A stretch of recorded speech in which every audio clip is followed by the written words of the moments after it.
السلام علیکم میرے پیارے عزیز بھائیو، یہ بیان بہت ہی اچھا ہے، مفتی سلمان اظہری کا ہے۔ میرے بھائی زیادہ سے زیادہ ویڈیو کو شیئر کرنا اور کمنٹ میں بتانا ہے ویڈیو کیسا لگا آپ کو۔ تو چلے ویڈیو کو شروع کرتے ہیں۔ میرے بھائی، ملک الموت روح کیسے نکالتے ہیں، آج ہم پورا بیان سنیں گے میرے بھائی مفتی سلمان اظہری سے۔ تو چلے ویڈیو کو شروع کرتے ہیں۔ موت کا دن سب سے سخت دن ہے، سب سے سخت دن ہے۔ موت کس طرح سے آتی ہے پتہ ہے؟ فرمایا گیا جیسے ریشم کے کپڑے کو کانٹوں کی جھاڑی پر ڈال دو اور کپڑا کھینچو، کپڑے کے تار تار نکلتے جائیں گے۔ فرمایا گیا ملک الموت روح نکالنے کے لیے جب آتے ہیں تو اسی طرح سے روح نکالتے رہتے ہیں، انگلیوں سے، پیروں کی، ہاتھوں کی انگلیوں سے، ناخنوں سے روح نکلتی آتی ہے۔ ایک ایک جوڑ سے روح نکلتی ہے، یہاں تک کہ ناک تک اس کو کھینچ کر کے لایا جاتا ہے۔ اور قرآن میں اللہ فرماتا ہے تم اگر دیکھو گے کہ روح کیسی نکالی جا رہی ہے، یضربون وجوہہم وادبارہم، فرشتے آتے ہیں پیٹھ پر، پیچھے مارتے ہیں، زور زور سے مارتے ہیں اور پیشانیوں پر مارتے ہیں اور یہ کہتے ہیں اے نکل جا روح۔ اللہ فرماتا ہے تم اگر دیکھو گے کہ فرشتے کس طرح روح نکالتے ہیں تو کانپ کر رہ جاؤ گے۔ مار مار کر کے روح کو نکالا جاتا ہے۔ اور یہ چھوٹا سا وقت نہیں ہے، ادھر جھٹکا لگا ادھر موت ہو گئی، لمبا پروسیس ہے۔ اس سے جو گزرتا ہے وہی بتا سکتا ہے۔ بعض لوگوں کو ایسا لگتا ہے زہر کھا لیا ابھی موت ہو گئی، سوسائڈ کر لیا ابھی موت ہو گئی۔ موت اتنی آسانی سے نہیں آتی، لمبا پروسیس ہے۔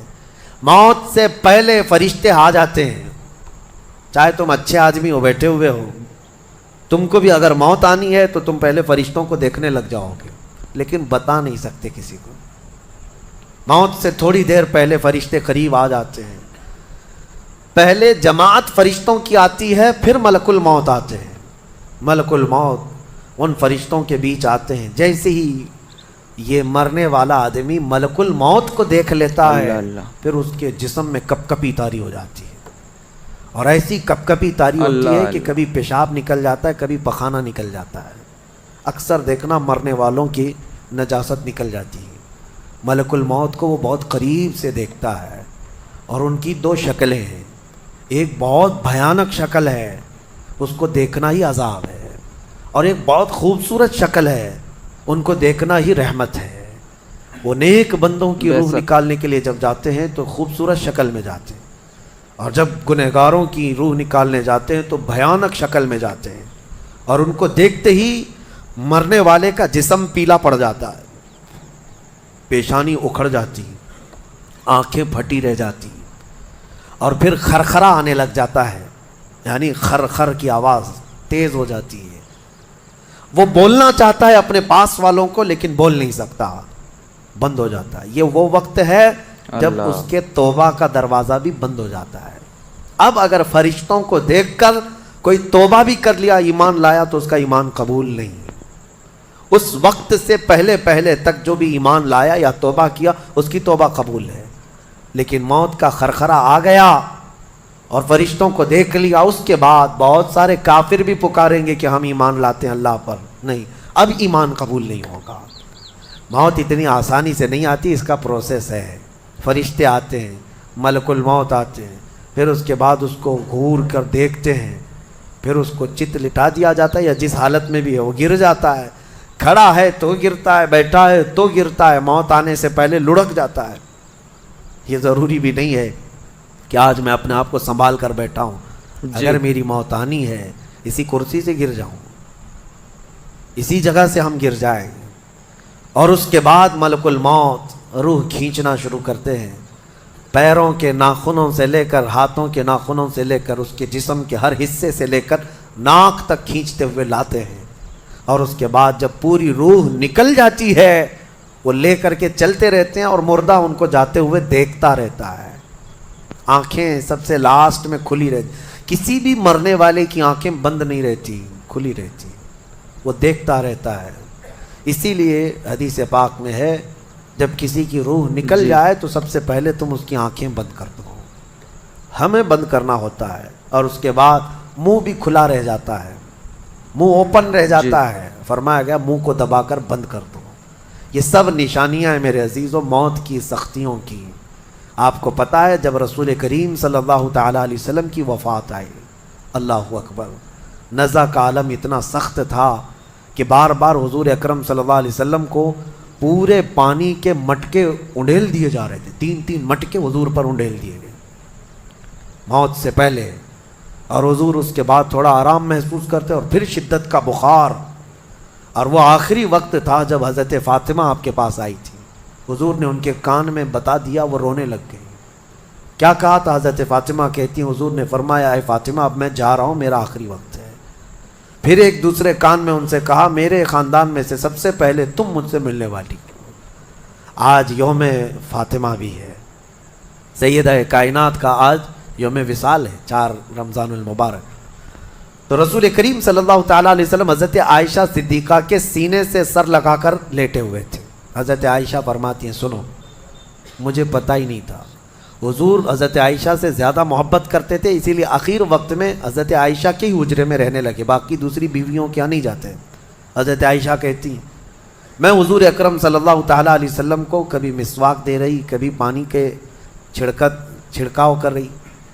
تھوڑی دیر کے بعد حضور اکرم صلی اللہ تعالیٰ علیہ وسلم لیٹے لیٹے اسی طرح رہ گئے۔ حضرت عائشہ کہتی ہے میرے سینے پر حضور کا سر تھا، وہ اتنا بھاری ہو گیا مجھے لگتا تھا کہ میری پسلیاں ٹوٹ جائیں گی۔ یہ حضرت عائشہ کہتی ہیں مجھے ایسا لگتا تھا کہ میری پسلیاں ٹوٹ جائیں گی۔ ہوا کیا تھا؟ حضرت عائشہ فرماتی ہیں دروازے پر جبرائیل امین آئے، روح نکلنے سے پہلے کی بات ہے۔ حضرت عائشہ فرماتی ہیں حضور کے پاس جبرائیل آخری بار آئے، وہ غمگین حالت میں آئے یا جس حالت میں ہو، حضرت رسول کریم صلی اللہ علیہ وسلم سے عرض کرنے لگے یا رسول اللہ دروازے پر موت کا فرشتہ کھڑا ہے، آپ کی اجازت چاہتا ہے، اگر آپ اجازت دے دیں تو وہ آئے گا اور آپ کی روح پاک کو اللہ کے حضور لے جائے گا۔ اور یا رسول اللہ آج سے پہلے اس فرشتے نے کسی سے اجازت نہیں لی اور قیامت تک کسی کی روح نکالنے کے لیے وہ اجازت لے گا بھی نہیں، یہ صرف رسول پاک کی خصوصیت تھی۔ حضور نے فرمایا آنے دو، ملک الموت آئے، اور جب حضور کی اجازت سے روح نکالی تو حضرت عائشہ کہتی ہیں اتنا بھاری ہو گیا تھا سر کہ مجھے لگتا تھا کہ میری پسلیاں ٹوٹ جائیں گی سینے کی۔ اور اس کے بعد حضرت عائشہ فرماتی ہیں میں نے حضور کے سر مبارک کو نیچے کی طرف کیا، مجھے پتہ بھی نہیں تھا کہ حضور کا انتقال ہوا، میں حضور اکرم صلی اللہ علیہ وسلم سے باتیں کرنے میں مصروف تھی، اسی میں حضرت ابو بکر صدیق حجرے میں آئے، پوچھا عائشہ کیا حال ہے حضور کا؟ حضور اکرم صلی اللہ علیہ وسلم کو دیکھا حضرت ابو بکر نے اور پیشانی مبارکہ پر ہاتھ رکھا تو وہ بہت ٹھنڈی تھی، ماتھے کو بوسہ دیا اور ایک آہ بھری اور ایک جملہ کہا تھا یا رسول اللہ ایک بار موت آنی تھی وہ آپ پر آ گئی، اب موت کی سختی اللہ دوبارہ کبھی آپ کو نہیں عطا کرے گا۔ موت کی سختی کیونکہ حضور کو انہوں نے دیکھا تھا، کئی دنوں سے تکلیف تھی، 13 دن تک حضور پاک صلی اللہ علیہ وسلم کو تکلیف تھی، 13 دن تک۔ حضرت ابو بکر کہتے ہیں یا رسول اللہ اب موت کی سختی دوبارہ کبھی نہیں آئے گی، جو اللہ کا وعدہ تھا وہ پورا ہو گیا۔ پورا کھل کر کے رو بھی نہیں پا رہے تھے ابو بکر صدیق اور اپنے اندر دبا بھی نہیں پا رہے تھے۔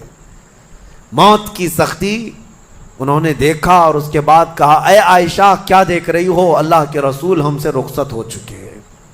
پھر انہوں نے آ کر مسجد میں اعلان کیا اے لوگو اللہ کے نبی کا انتقال ہو چکا۔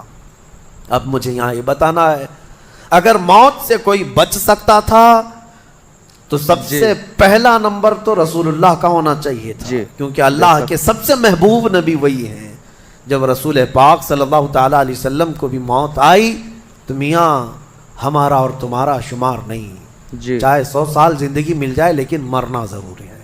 بہرحال یہ باتیں بڑی طویل ہو جائیں گی، موت کا تذکرہ اس لیے بھی میں زیادہ کرتا ہوں کہ حدیث پاک میں ہے مومنوں کو یہ تذکرہ کرو تاکہ ان کو گناہوں سے نفرت پیدا ہو جائے اور آخرت کے سفر کی تیاری وہ شروع کریں۔ اللہ کریم ہم سب کو دنیاوی خرافات سے محفوظ فرمائے، دنیا کی لذتوں سے اور یہ فانی خرافات میں مبتلا ہو کر آخرت بھولنے سے اللہ ہماری حفاظت فرمائے۔ مولا کریم جب ہماری موت آنے کو ہو تو ہماری زبانوں پر کلمہ طیبہ جاری فرما دے۔ رب ذوالجلال موت سے پہلے تیرے حبیب پاک کے چہرے کی زیارت نصیب فرما۔